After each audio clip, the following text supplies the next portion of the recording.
ভাগ্যে যেন ভালো কিছু আল্লাহ লেখেন, আপনার নসিবে যেন ভালো কিছু আসে, আপনার রিজিকে যেন আল্লাহ বরকত দান করেন, এর জন্য বেশ কিছু আমল আমরা কোরআন হাদিসের আলোকে বলতে পারি, সাজেশন দিতে পারি। বরকত যদি চান, এক নম্বর হলো ঈমান এবং তাকওয়া লাগবে। আল্লাহ বলেছেন ওয়ালাউ আন্না আহলাল কুরআন আমানু ওয়াত্তাকাও লাফাতাহনা আলাইহিম বারাকাতিম মিনাস সামা। যদি কোনো জনপদের লোকেরা ঈমান আনে, আল্লাহর ভয় অন্তরে লালন করে, আল্লাহ বলেছেন আসমান থেকে বরকতের সব দুয়ার খুলে দেওয়া হবে। এজন্য ভাই, ঈমান যদি থাকে, তাকওয়া যদি থাকে, গুনাহমুক্ত জীবন গড়ার সংকল্প যদি থাকে, বরকত আসবে জীবনে। নাম্বার 2, ইস্তেগফার বেশি বেশি করলে। আল্লাহ বলেছেন সূরা নূহের মধ্যে, যদি কেউ ইস্তেগফার করে, নূহ আলাইহিস সালাম তার জাতিকে বলেছেন ফাকুলতু আস্তাগফিরু রাব্বাকুম ইন্নাহু কানা গাফফারা ইউরসিলিস সামাআ আলাইকুম মিদরারা ওয়া ইউমদিদুকুম বিআমওয়ালিন ওয়া বানিন ওয়া ইয়াজআল লাকুম জান্নাতিন ওয়া ইয়াজআল লাকুম আনহারা। আল্লাহ নবী নূহ আলাইহিস সালাম বলেছেন, আমি আমার জাতিকে বলেছি তোমরা আল্লাহর কাছে ইস্তেগফার করো, ক্ষমা প্রার্থনা করো। বেশি বেশি ইস্তেগফার করলে আল্লাহ তাআলা রিজিকের মধ্যে বারাকা দিবেন, অভাব দূর করবেন, সম্পদে এবং সন্তানে আল্লাহ তাআলা বরকত দান করবেন। তাহলে 2 নম্বর আমল হলো ইস্তেগফার করা, রিজিকে বরকত হবে ইনশাআল্লাহ। নাম্বার 3, শুকর আদায় করা। আল্লাহ বলেছেন লা ইন শাকারতুম লা আযীদান্নাকুম।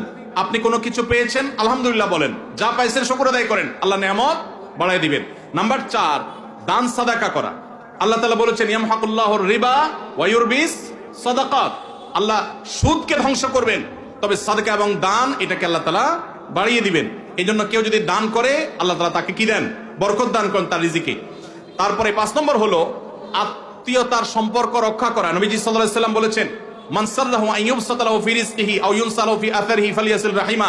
যে ব্যক্তি চায় তার আত্মীয়তার সম্পর্কে, যে ব্যক্তি চায় তার হায়াতে বরকত হোক, তার রিজিকে বরকত হোক, সে যেন আত্মীয়তার সম্পর্কের সাথে সম্পর্ক ভালো রাখে, আত্মীয়দের সাথে, অর্থাৎ রক্ত সম্পর্কে আত্মীয়দের সাথে যেন সম্পর্ক কানেক্টেড রাখে, বিচ্ছিন্ন না করে, তাহলে তার রিজিক এবং হায়াতে বরকত হবে। সর্বশেষ আরেকটা আমল বলতে চাই, সেটা হলো খাবারের ক্ষেত্রে একত্রিত হয়ে বসে খাবার খাওয়া। এই সুন্নাত আমাদের সমাজ থেকে বিদায় হয়ে গেছে, আমরা অনেকে জানি না। আবু দাউদের একটা হাদিস বর্ণিত হয়েছে, নবীজি সাল্লাল্লাহু আলাইহি ওয়াসাল্লামের কাছে এক ব্যক্তি বললেন, হে আল্লাহর রাসূল, আমরা খাই কিন্তু অনেক খাওয়ার পরেও পরিতৃপ্ত হই না, পেট ভরে না, খাবারের চাহিদা পরিপূর্ণ মিটে না, কারণটা কি? নবীজি সাল্লাল্লাহু আলাইহি ওয়াসাল্লাম বলেছেন, তোমরা সম্ভবত আলাদা আলাদা প্লেটে খাও, আলাদা আলাদা সিঙ্গেল সিঙ্গেল খাও। তখন নবীজি সাল্লাল্লাহু আলাইহি ওয়াসাল্লাম বলেছেন, তোমরা সবাই একসাথে খানা খাবে, আল্লাহ তাআলা তোমাদের খাবারে বরকত দান করবেন। একসাথে খানা খাবে এবং বিসমিল্লাহ বলে খাবে, এই দুইটা কাজ করলে আল্লাহ তাআলা তোমাদের খাবারে বরকত দান করবেন। এজন্য ভাইরা, বাসা বাড়িতে এক প্লেটে স্বামী স্ত্রী দুজন আছেন, এক প্লেটে খাবেন। বাচ্চাদেরকে নিয়ে বড় প্লেট নিয়ে খানা খাবেন, এটা সুন্নাত। নবীজি সাল্লাল্লাহু আলাইহি ওয়াসাল্লাম উৎসাহ দিয়েছেন, কিন্তু আমাদের সমাজ থেকে এটা এখন হারিয়ে গেছে, নাই বললে চলে। আমরা সবাই যার যার মতো খানা খাই। এজন্য এই কাজটাও আমাদের আমলে, আমাদের রিজিকে, আমাদের হায়াতে বরকত এনে দিবে ইনশাআল্লাহ।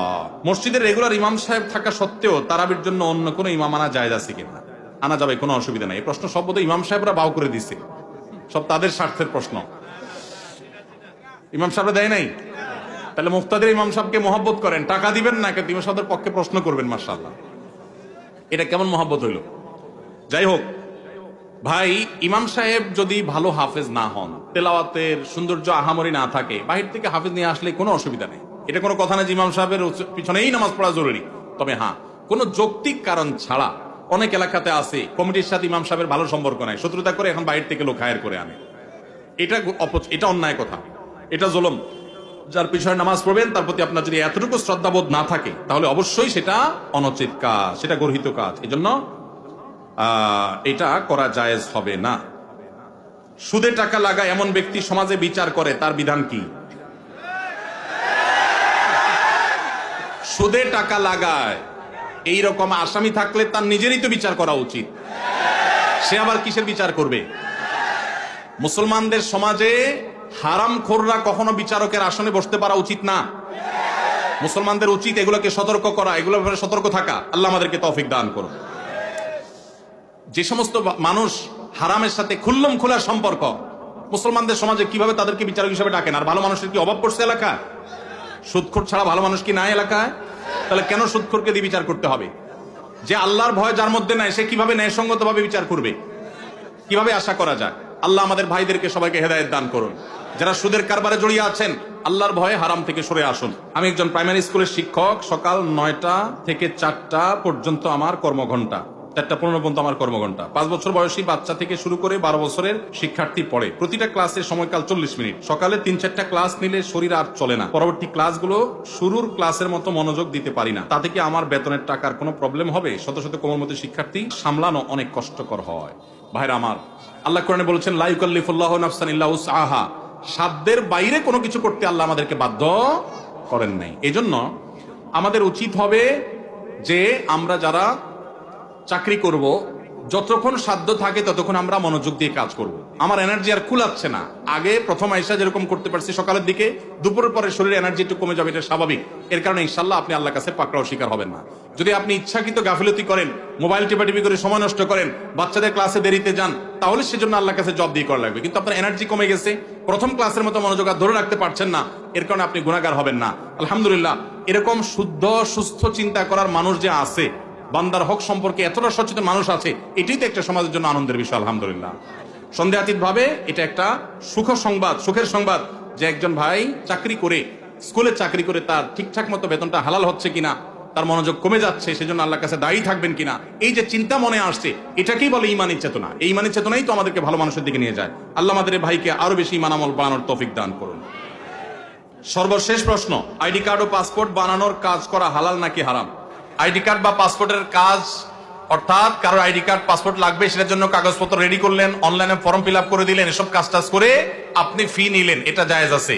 কিন্তু আপনি আইডি কার্ড এবং পাসপোর্ট অবৈধ উপায়ে যেটা পাওয়ার কথা না সেটা পাওয়াই দিবেন, যেটা 10 দিনে পাওয়ার কথা সেটা 5 দিনে পাওয়াই দিবেন, এইরকম করে যদি আপনি অফিসারদের সাথে তলে তলে লিঙ্ক করে, ঘুষের লাইন করে আর ক্লায়েন্টের কাছ থেকে টাকা নেন, তাহলে সেই উপার্জন আপনার হারাম। কথা কি বুঝাতে পারছি? একটা হলো যে আপনার একটা দোকান আছে, কম্পিউটার দোকান আছে, নেট সার্ভিস আছে, আপনি অনলাইনে ফর্ম ফিল আপ করে দিলেন, কাগজপত্র আগায় জোগায় দিলেন, এটার জন্য ফি আপনি 2000 4000 আপনি নিতে পারবেন। কিন্তু আপনি ক্লায়েন্টের কাছ থেকে অতিরিক্ত টাকা নিয়ে ওই পাসপোর্ট অফিসার, এনআইডি কার্ডের ওই অফিসারে আপনি ঘুষ দিলেন, দিয়া আপনি কাজটা করে আনলেন। এই ঘুষের কারবার করে অবৈধ কাজ করলেন, দেরির কাজ আগের করাইলেন, লাইন ব্রেক করাইলেন, নানামুখী যে শয়তানিগুলো আমাদের দেশে হয়, অবৈধ কাজ হয়, এগুলোর জন্য যদি টাকা লেনদেন করেন, তাহলে আপনার এই ব্যবসা হালাল হবে না। আজ এত টাকা কালেকশন করা হলো,